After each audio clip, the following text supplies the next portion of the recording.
Well, the 2018 FIFA World Cup has officially got underway with host Russia taking on Saudi Arabia in the tournament's curtain raiser. The host nation definitely had something to cheer about as Yuri Gazinski scored the tournament's first goal to give Russia the lead against Saudi Arabia.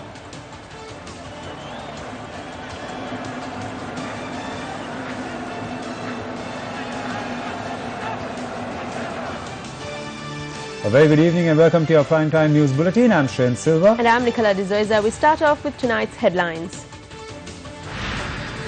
Venerable Galagoda Atte Nyanasara Thero sentenced to 6 months in prison. President instructs not to relocate the 2 elephants from Singharaja. Group of SLFP 16 unveils future plans. Maitri Gunaratne makes a plea from the government.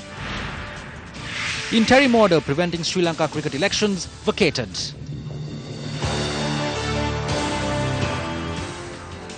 Venerable Galagoda Atte Nyanasara Thero was sentenced to 6 months in prison by the Home Agama Magistrates Court today. Venerable Galagoda Atte Nyanasara Thero was found guilty on charges of threatening Sandhya Eknaligoda and forceful entrance to court. Court, who sentenced Thero to a year in prison, a 6-month sentence for each of the 2 counts, ordered that he serve both the sentences in 6 months. Magistrates Udesh Ranatunga also ordered Venerable Galagoda Atte Nyanasara Thero to pay a sum of 50,000 rupees as compensation to Sandhya Eknaligoda. Failure to pay compensation, the Thero will be given another 3-month prison sentence and a fine of 3,000 rupees. Venerable Galagoda Atte Nyanasara Thero forcefully entered the Home Agama Magistrates Court on the 25th of January 2016 when the Army Intelligence Officer who was arrested for his alleged involvement in the disappearance of journalist Pragit Eknaligoda was produced in court.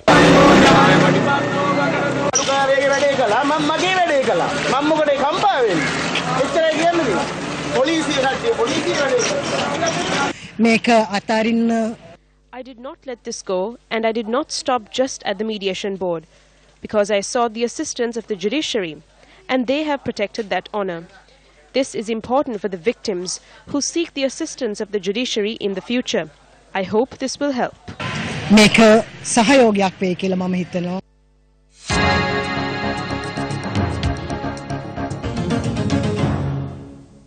In another story that made the headlines tonight, President Maithripala Sirisena instructed officials to suspend the transfer of 2 rare wild elephants from the Singharaja Forest Reserve, which is a World Heritage Site. Ajit Manna Perama, the new Deputy Minister of Environment, assumed duties in his new position this morning at the ministry under the auspices of President Maithripala Sirisena. Thereafter, the President engaged in a discussion with ministry officials. The President had instructed the Secretary to the Ministry of Finance and the Director General of the Wildlife Conservation Department, if the 2 elephants are to be relocated, it must be done by a group of experts and only after a complete scientific study is done. The President had said the 2 elephants must be allowed to roam freely in their own lands in a bid to protect the elephants in the country and conserve them. The President had ordered for the construction of a fence in the surrounding area to prevent any harm being caused to the villagers in the area.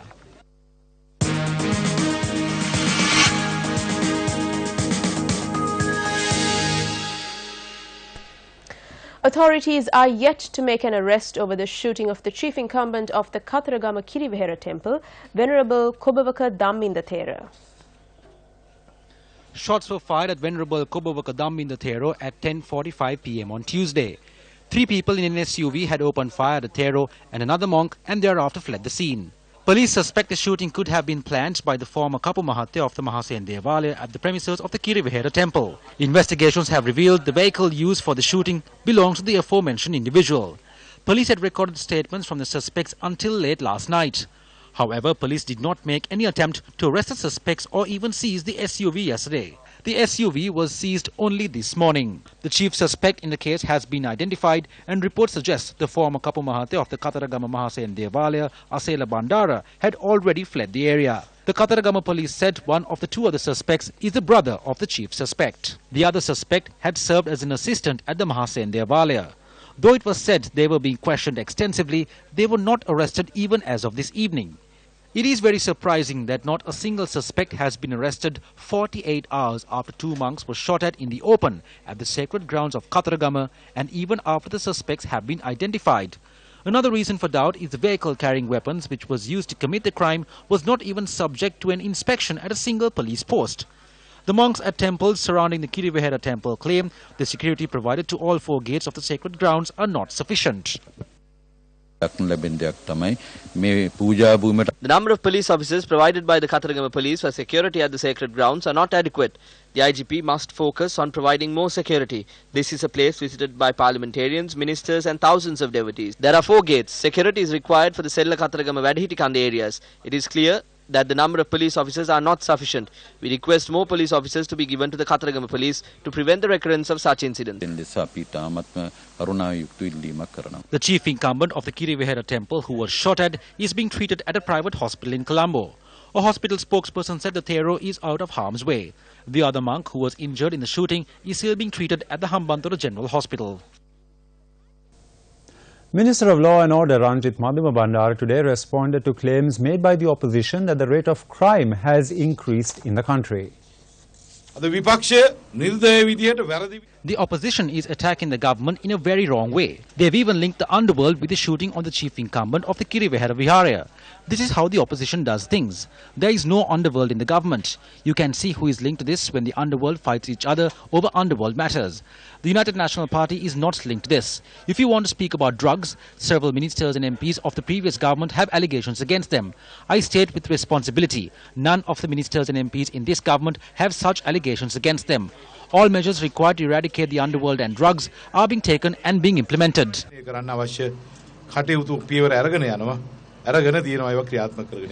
MP Ranjit Madhuma Bandara made the statement at the occasion when MP Nalim Bandara assumed duties as Deputy Minister of Public Administration Management and Law and Order this morning. Whenever there is a murder, they put it on the underworld. The Inspector General of Police cannot provide security to every tree and house.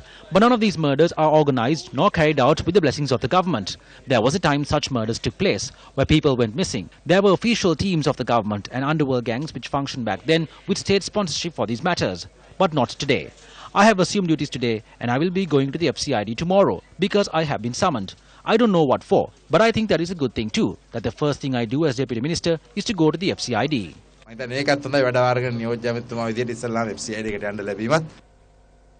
The Airline Pilots Guild of Sri Lanka testified before the Presidential Commission once again today. Newsfirst's Zulfik Farzan filed this report. Captain Ruwan Withanage, the president of the Airline Pilots Guild of Sri Lanka, said from 2012 to 2017, the employee numbers had drastically increased from 5,594 to 7,021. He went on to note the employee costs too had increased at the same time. From 2014 to 2015, the employee cost increased by 2.5 billion rupees. 2015 to 2016, it increased by 2.3 billion rupees. And 2016 to 2017, the employee cost increased by 2 billion rupees. He noted, though there was a massive increase in employee cost, the national carrier was not making any significant revenue or profit. Captain Withanage added, pilots serving at Sri Lankan Airlines do not receive their annual leave, though all other sectors in Sri Lankan Airlines do. He cited the shortage of qualified pilots as cause for this issue. Captain Withanage went on to say, losing the extended range twin engine operational performance standards or ETOPS has resulted in the airline having to make circular flights to destinations, which brings upon an additional cost on the airline in terms of time, money and several other aspects. He said the initial cause for the ETOPS loss was poor maintenance practices, and it is the responsibility of the CEO to inform the board and take action. He said as a result of the absence of ETOPS, 6 brand new aircraft which were delivered starting last year have been compelled to use circular routes to fly towards the east. These leased planes are A320 and A321 from the Airbus family. Addressing a program in Colombo today, former State Minister S.B. Disanayake made a revelation.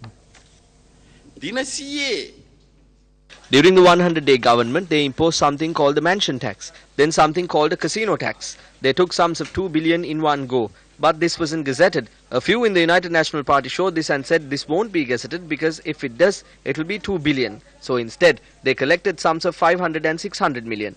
මිලියන 500ක් දියන් 600ක් දියන් 700ක් දියන් කියලා සල්ලි එකතු කරපුවා අපි දන්නේ. එමෙ සල්ලි දීපු අයත් දන්නේ. The Auditor General states the country has lost 3.5 billion rupees of the estimated income as stated in the budget, and he attributes this to the non-collection of the casino tax. Is this yet another massive fraud?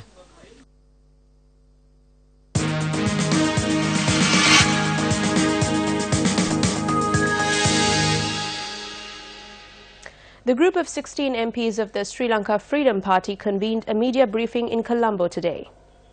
Mahinda Rajapaksa is the most suitable candidate for the presidency, but legally it cannot be done, which is why we are talking about various other names.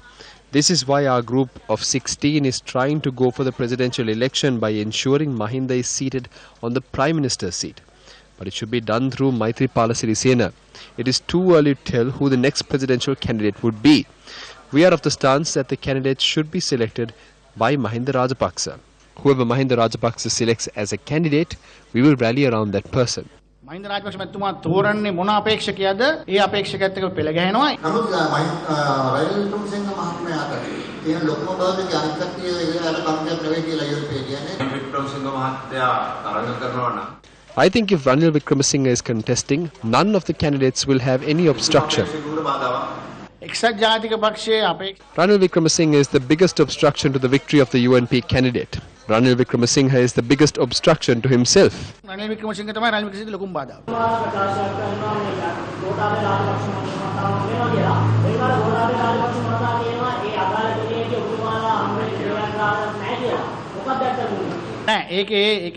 The true story is the group of 16 did not officially set a date to meet Gotabaya Rajapaksa. The MP who made that statement says what he said was a date was set to meet him for dinner at Tilanga's house.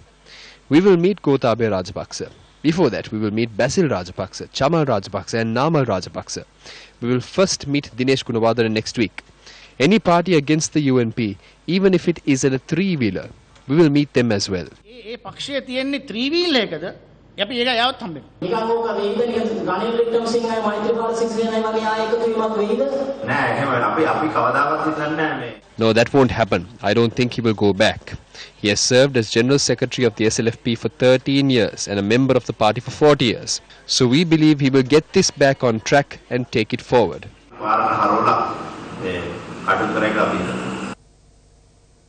Former Minister Basil Rajapaksa attended an event organised by the Commerce, Industry and Services Association affiliated to the Sri Lanka Podujana Peramuna and responded to questions posed by the media. ඇමරිකානු තානාපතිවරයා යන්නට කලින් අපි හිටපු ජනාධිපතිතුමාත් සමග මොනවද කිව්වේ? මම නම් මොකුත් දන්නේ නැහැ. ගෝඨාභය මහත්තයා සඳහන් කළා මොනවද කිව්වා කියලා තමයි ඒක මම දන්නේ නැහැ. මම හිතන්නේ එහෙම විශේෂ පුද්ගලෙක් ගැන කියලා කතා කරා කියලා. නෑ ඊයේ වෙනකොට ඒක මාධ්‍යට පැමිණලා තිබ්බා මේ එතුමා තරම් ජනප්‍රිය නැහැ ජනතාව අතරේ දැඩි දෝෂාරෝපණයට ලක් වෙච්ච කෙනෙක් තමයි මේ ගෝඨාභය ඉල්ලන්නේ. ඒක ඉතින් රටේනේ ජනතාව ගැන දන්නේ රටේ ජනතාවනේ. ඉතින් ඡන්දයක් තියලා බලන්නකෝ. ශ්‍රී ලංකා නිදහස් පක්ෂය එක්සත් ජාතික පක්ෂය 2020 ජනාධිපති අපේක්ෂකයා ගැන නම් දෙකක් ඉදිරිපත් කරලා තිබෙනවා. හැබැයි ඔබතුමාලා ඒක ආඩම්බරේ තාම කියන්නේ නැහැ. මොකද්ද මේ රහස? ඒක ඉතින් මැතිවරණය ප්‍රකාශ කරන්න දැන් අපි මුලින්ම සූදානම් වෙන්නේ පළාත් පාලන මැතිවරණයට. ඒක පළාත් සභා මැතිවරණයට පිළිවෙලට තමයි නිමගේ නගින්න හදන්නේ අපි. ඒ වුණාට උදේකම්ම පිළ මන්ත්‍රීතුමා නම් කො පස් දෙනෙක් දැන් ඇවිල්ලා දිනවා කියලා කරලියට උතුමා මේ ඒක එහෙම වගේ පේනවා. හැබැයි මේ කරලියේ පස් දෙනාගේ එක්කෙනෙක් නැති විදිය මම දන්නවා. මට කියන්න පුළුවන් ඉතින් වෙන කට්ටිය ගැන කියන්න බෑ. ඔබතුමාට එන කෙනෙක් කියන්න පුළුවන් නේද?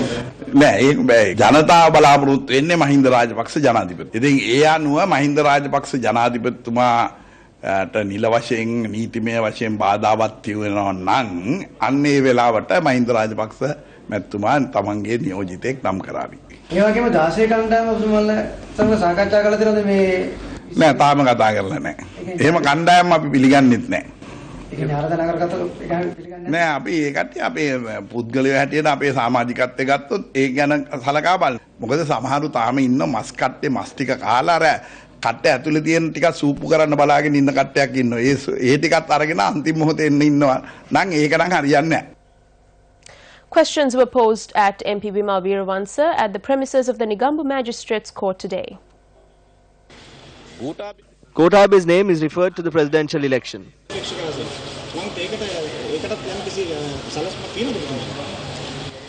We cannot reveal our plans. The enemy might counter it. No, there isn't. Former Defence Secretary Gotabe Rajapaksa, who was in Kandy today, responded to questions posed by journalists.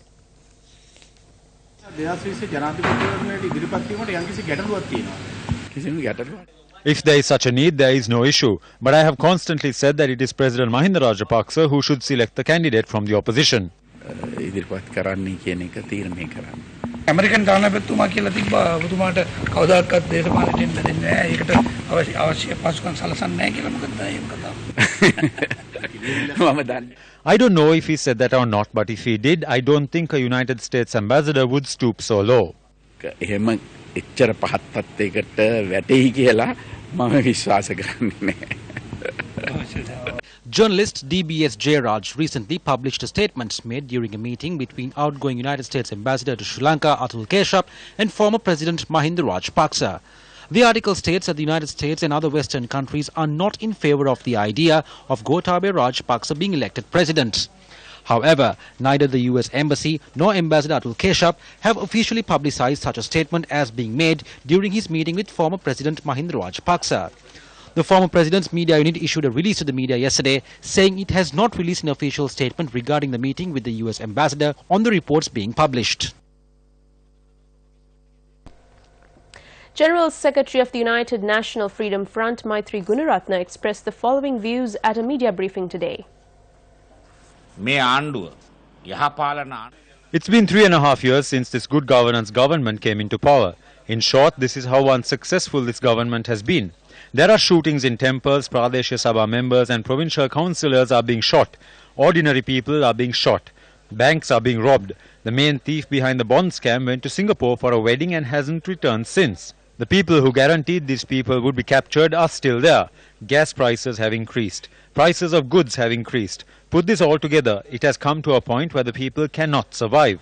There are no foreign investments. So the question is, can this government continue like this? We ask this Prime Minister and the government to step down and hand it over to someone who can do it. The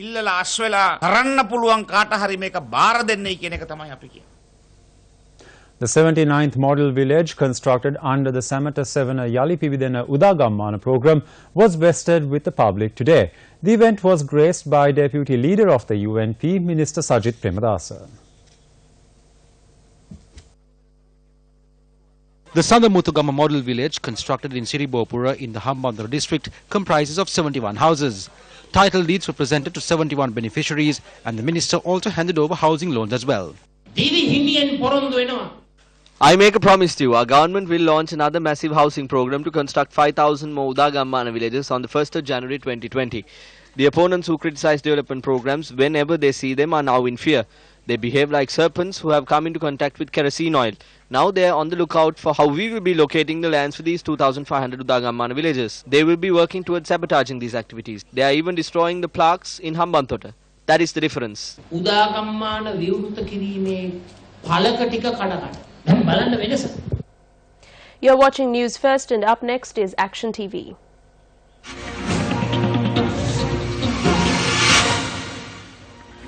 A group of public administrative service employees handed over a letter today to the Minister of Public Administration Management at the ministry premises amidst an island-wide protest. The protest was held over the appointment of a cabinet committee to look into an allowance of between 30,000 rupees and 50,000 rupees that has been proposed for public administrative service employees. According to the Public Administrative Service Union, this is the first time that the sector of the public service has gone on strike.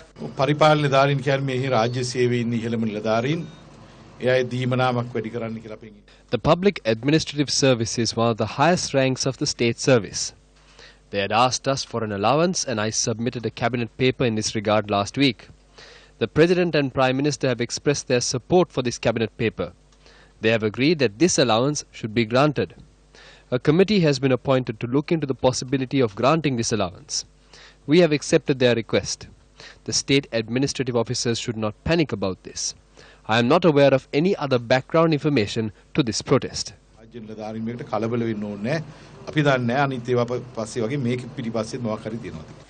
Instead of looking into the source of this request, the Cabinet should focus their attention on the multifaceted roles that are executed by the Public Administrative Service that would warrant such an allowance being granted in the first instance. It should be noted that all public administrative officers provide the state with a diverse range of services, unlike other areas of the state sector. The Public Administrative Service provides the state with a diverse range of service with the support of several professions, such as the medical profession, the engineering profession, and the accounting profession. Therefore, unrest amongst other trade unions cannot be prevented when an allowance is being granted to the Public Administrative Service.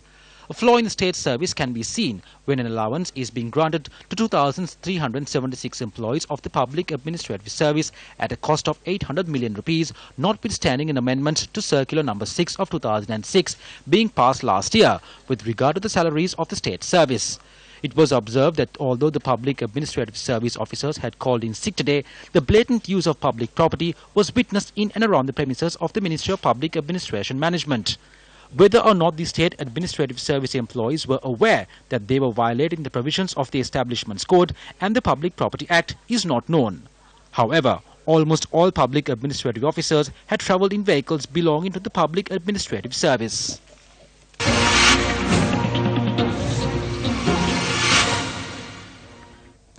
On the 14th of February, a building of a private establishment or a business establishment in Grand Pass collapsed, claiming the life of the owner and 6 others.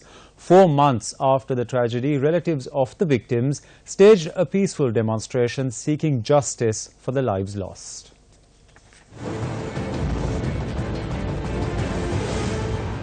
Newsfirst is now in possession of CCTV footage of the said incident where a building collapsed on the 14th of February. This is Tahir Abbas Ghulam Hussain entering the premises moments before the tragedy struck.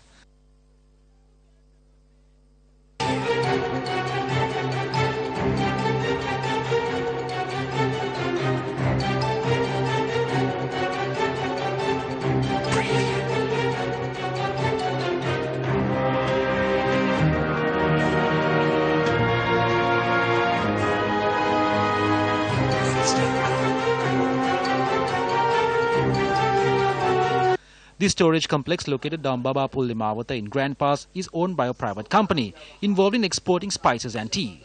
The wall of an adjacent building collapsed onto one of the buildings on that day. 7 people, including the owner, Tahir Abbas Ghulam Hussain, and 6 workers were killed in the incident. Another 2 employees were seriously injured. Today, the relatives and employees staged a silent protest at the site of the incident. We have our doubts over the collapse of this building. On the other side, there was only a wall that was collapsed. We have our suspicions. The people who work here are helpless. We must inquire their well-being as well.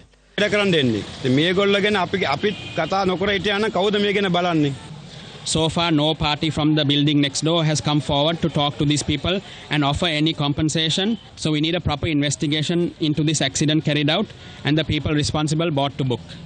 On the 9th of June 2017, a partner and shareholder of this business, Shabir Abbas Ghulam Hussain, passed away inside his office premises. 8 months later, his brother Tahir Abbas Ghulam Hussain died after the building collapsed on him. The relatives have serious doubt over the deaths and request the law be enforced and justice be meted out.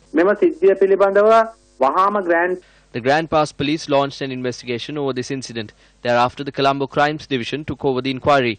3 suspects have been arrested over the incident. They are the contractors who took over the task to demolish the building that was removed. They were produced before the Hulsdorf No. 4 Magistrates Court under the case number B88-940. Our request was for the suspects to be remanded. The magistrate released them on a surety bail of 100,000 rupees each. In addition, reports have been obtained from the NBRO and the government analyst over this incident. The police has taken all legal measures over the matter. The magisterial inquiry has not concluded as yet.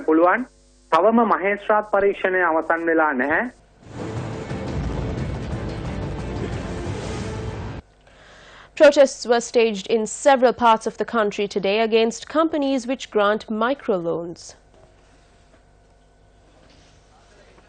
The protesters claim the loans which are given at high interest rates targeting rural women has led to several suicides and family units falling apart.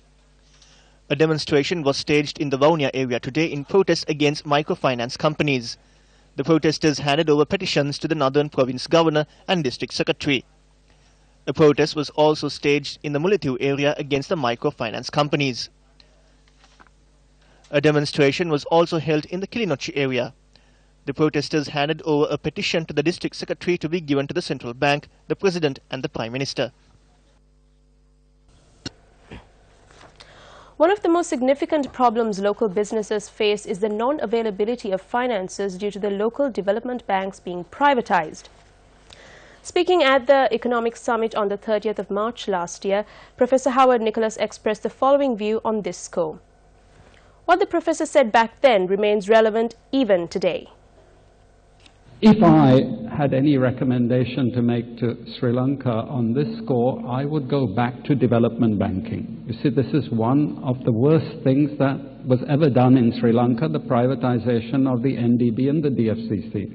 All the successful countries I mentioned had one policy, and one policy only, that was the absolute bedrock of everything they did, and that was development banking, state development banking. The thing they feared was state development banking, because that is the core. That's the core. Once you get state development banks, then you're in a totally different ballgame. You see, remember when they came in after the assassination of President Premadasa, the first thing the IMF asked for was privatization of DFCC and NDB. DFCC and NDB were the two most efficient banks in Sri Lanka. Why did they want them privatized? And after they finished with the privatization, did they go after Bank of Ceylon? No, they didn't. Did they go after any of the other banks? No, they didn't. They didn't go after the People's Bank. They were obvious candidates. Why did they go after DFCC and NDB? I don't blame the foreigners. I don't blame the Western countries. This is an economic war. Who do I blame? I say our people. If you forgive me for saying that, I blame our people. And on to some sports-related news now. The interim order issued by the Court of Appeal preventing the holding of the Sri Lanka cricket election was vacated today. The order was vacated when the petition filed by Nishant Ranatunga was taken up before the Court of Appeal today. The interim order was issued when the petition was heard on a prior occasion, preventing the Sri Lanka cricket election from being held on the 31st of May. According to the law of the country, a citizen of the country can contest the elections. Court has given provision for that. We requested for this. If someone attempts to enter in an illegal manner, we will inform court and the sports minister on the matter. If we cannot put a stop to that, we will return to court. The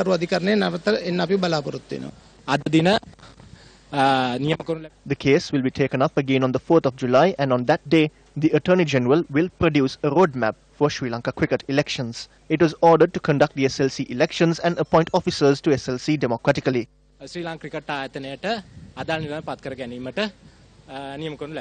The Minister of Sports had requested 5 former Sri Lankan Test cricketers to serve as consultants for Sri Lanka cricket.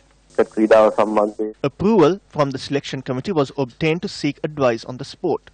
The committee decided on the need for such veterans. I hope to get these players involved for the progress of the game. Some veteran players are saying this is a waste of their time. We have no desire to do so. My objective is to include these players into the system and bring great progress to Sri Lanka. I hope to obtain the advice of these cricketers. As the minister, I hope to get their advice for the future betterment of the game. I have no expertise about the game. The selection committee stressed the involvement of these players. My hope is to proceed with the participation of all.